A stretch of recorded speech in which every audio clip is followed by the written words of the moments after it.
Kung bago ka pa lang sa aking YouTube channel, please subscribe at i-hit ang notification bell para updated ka sa aking bagong videos. Angel Locsin, may sagot na sa mga bashers. Kapamilya actress, naging mas palaban. Ang buong detalye, alamin.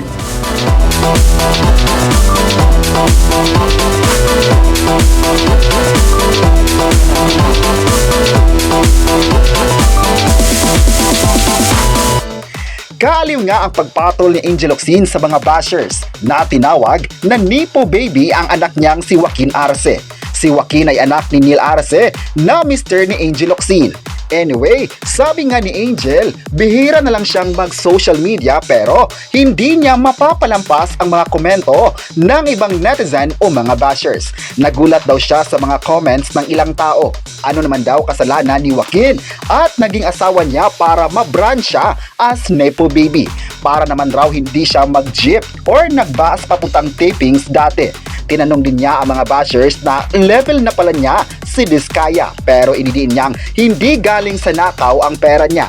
Yung 12K na buto niya kay Joaquin sa buong journey niya baka dagdagan niya para maasar lang ang mga taong gumagawa ng issue sa kanya. Gusto din daw talaga ni Joaquin na mag-audition sa Pinoy Big Brother. Dahil dito marami sa mga tao ngayon ang masaya sa naging palaban na atake ni Angel Locsin sa mga bashers. Ganyan daw ang gusto ng mga tao sa kahit sino dapat lumaban at ipaglaban ng tama.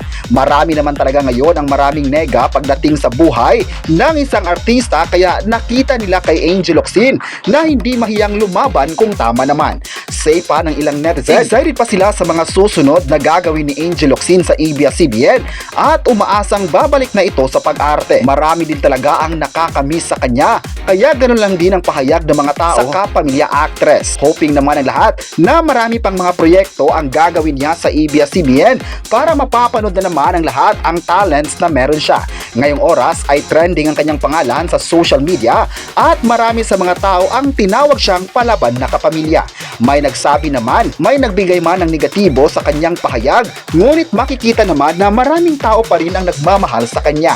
Kahit nung active pa siya sa pag-arte, ay marami na talagang mga tao ang minahal siya. Kaya sa mga susunod na projects niya, ay aasahan na ang suporta ng tao sa kanya.